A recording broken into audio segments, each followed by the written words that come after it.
Hi, I'm Bill Watson, formerly the Chief of Learning Experiences and Evaluation at the Smithsonian's National Museum of Natural History in Washington, D.C. In that capacity, when I was there, I was the principal investigator on a project called 21st Century Learning in Natural History Settings. On behalf of the museum, working on an effort to develop a national, and in some senses international, learning research agenda for natural history museums and their partners. The project was funded by the National Science Foundation and is coming to an end here in December. So I am no longer the principal investigator, having left the museum. Sherry Werb, who is the Director of Education and Outreach at the museum, is currently the principal investigator, and I believe is on the advisory board for your process and for the learning research agenda moving forward where in the UK. And so I'm sure she'll be very involved in how those two agendas speak to each other. So I have to preface my remarks by saying that I'm giving you my perspectives as a person who was the principal investigator on that project and not necessarily on behalf of the museum. Although I haven't been gone so long that I feel like I'm not representing the museum, but just wanted to put that out there. So I think the best thing I can do with the couple minutes that I have here is really try to hit on maybe three things that are some combination of context and lessons learned for what we did at the Natural History Museum in Washington. The first piece, just from a contextual standpoint, is like a lot of natural history museums, the Smithsonian's Natural History Museum was and is very much in the process of revitalizing its education, learning, and outreach efforts. And in that process, we decided from the very beginning that a learning research agenda could help to drive it, could help to create a language for us to talk with our colleagues at other natural history museums and other informal and formal learning settings, and could also allow us to connect what we were doing to a bigger picture, so that what we were doing wasn't isolated.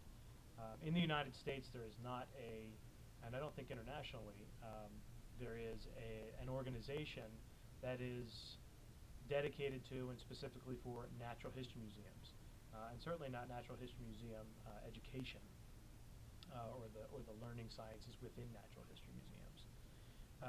So it was our goal to bring together people who might not normally talk with each other, and really think about what are natural history museums in the 21st century, and where do we want to be, and what do we need to know in order to get there, and how does that manifest itself in what we call a learning research agenda. So it sounds a bit like what you're about here today and over the next 5 sessions after this. The first sort of big lesson learned or I don't know if so much it was a lesson learned, but it was an outcome of the conference, but something that I would re-emphasize is the importance of getting people together at the table, literally, physically.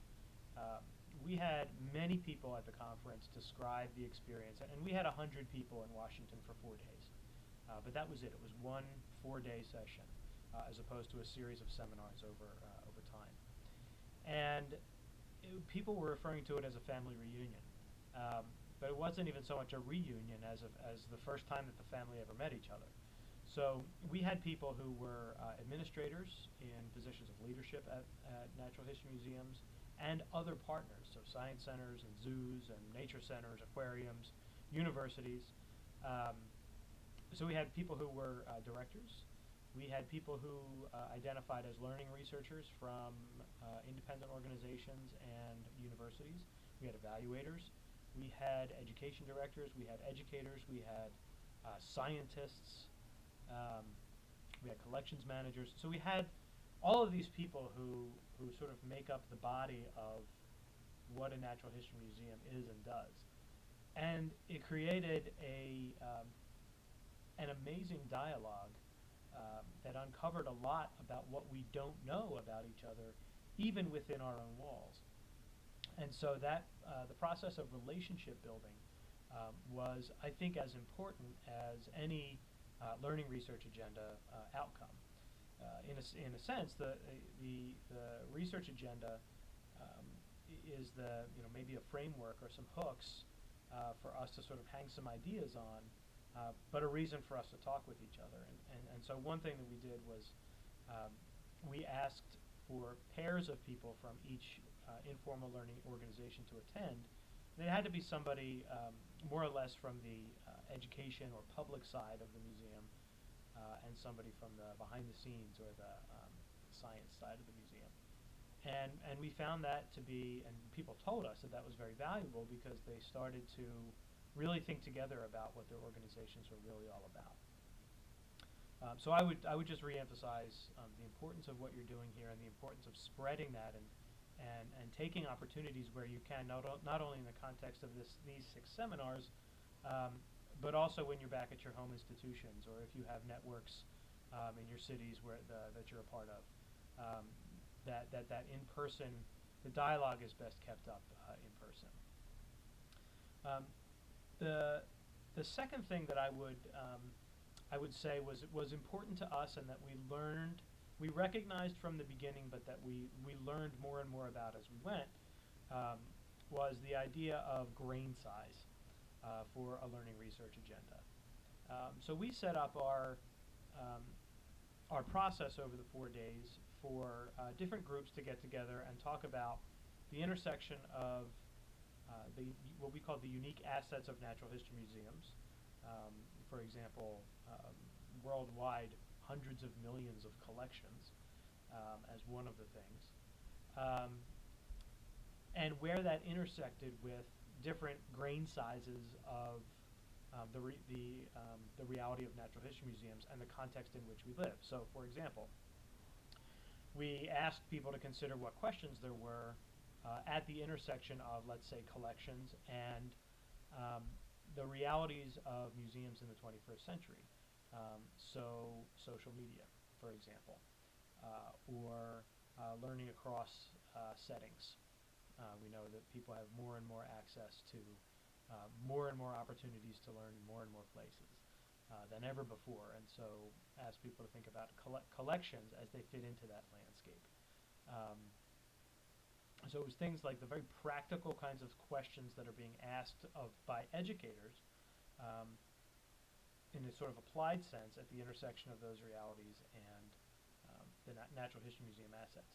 The next level was a little more abstract than that, and we asked people to think about the intersection of those assets with sort of conceptual things that our audiences have come to expect from us in the 21st century. And those conceptual things came from front-end research that we did at the Smithsonian Museum of Natural History before embarking on the development of a 10,000 square foot education center, now called Curious, Q?RIUS, and opening on December 12th. Not to get a plug-in for it, but that research very much informed that front-end research very much informed how that was developed and will continue to be developed. But we were sort of responding to the intersection of museum assets like collections, like scientists, like history of excellent exhibitions, and things like relevance and customization and authenticity. And these are sort of characteristics of memorable experiences, as our audiences told us, but they're a little more abstract. So what does it mean, for example, to be, what does it mean to be relevant, for example, in the context of natural history collections? But not only that, what does it mean for learning? So how do those sort of 3 pieces intersect to create a positive learning experience? And there's lots of questions around that. So that task was a little more difficult, but perhaps seeded more seeded some more abstract and theoretical conceptual research questions, as opposed to the sort of applied research questions that the first set might have developed. And they're not mutually exclusive, but they're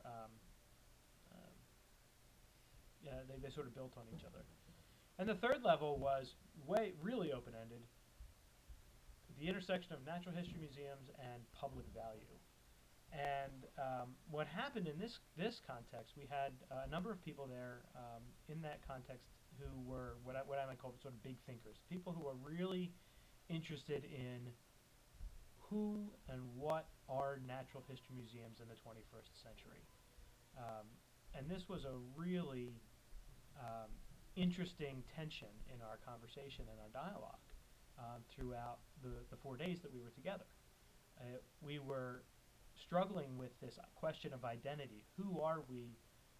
What are we in the context of the 21st century, which is very different from the context in which most natural history museums were born, if you will, 100 years ago, or at least many of ours were, where the purpose was quite different and the relevance in the context was quite different. And so what this group did was they came up with a declaration of interdependence, admittedly probably very American. But it was really a statement of who we are and who we aspire to be.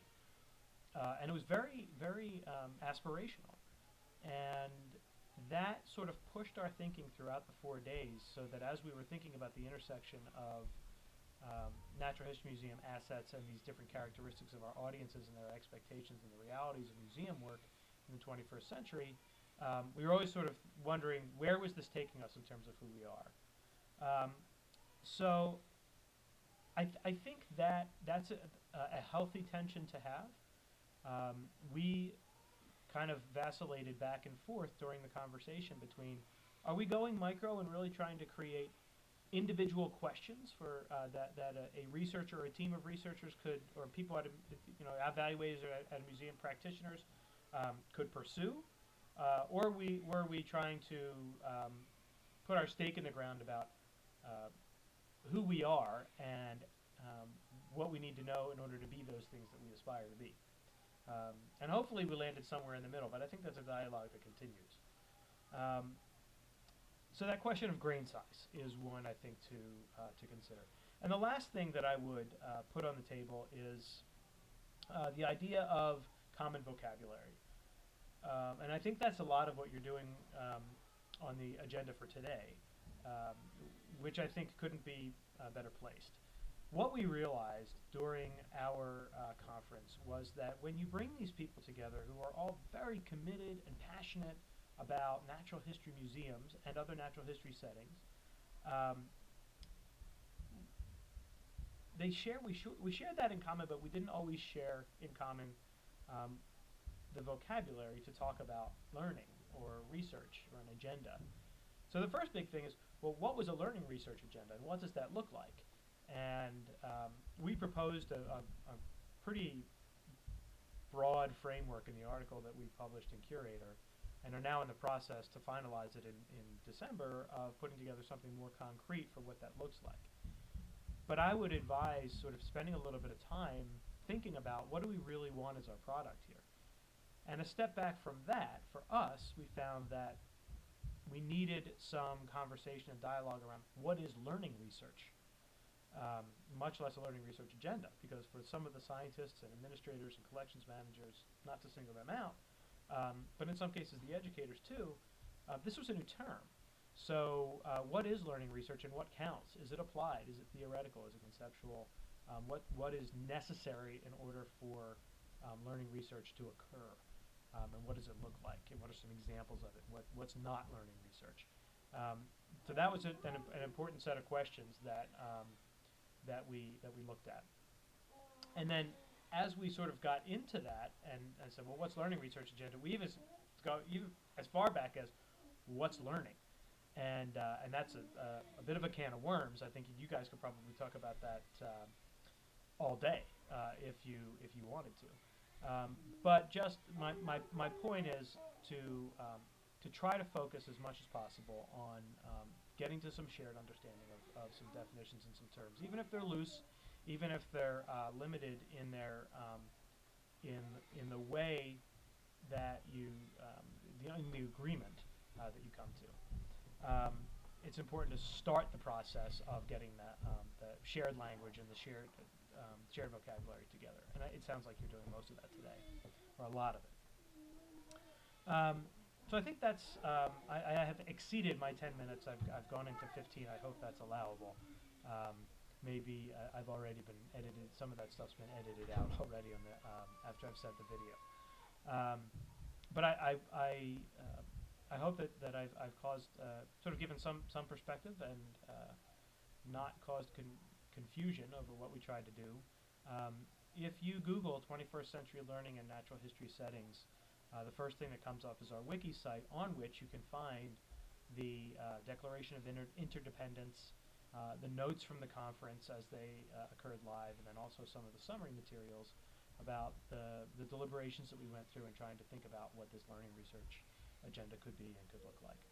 So have a great time, and I hope, and Jen and Emma and Justin know this, if I can be of help or of service or of value to the process in any way, I'd be happy to, I'm excited to be a part of it. So best of luck, and I look forward to seeing and hearing good things coming from this process.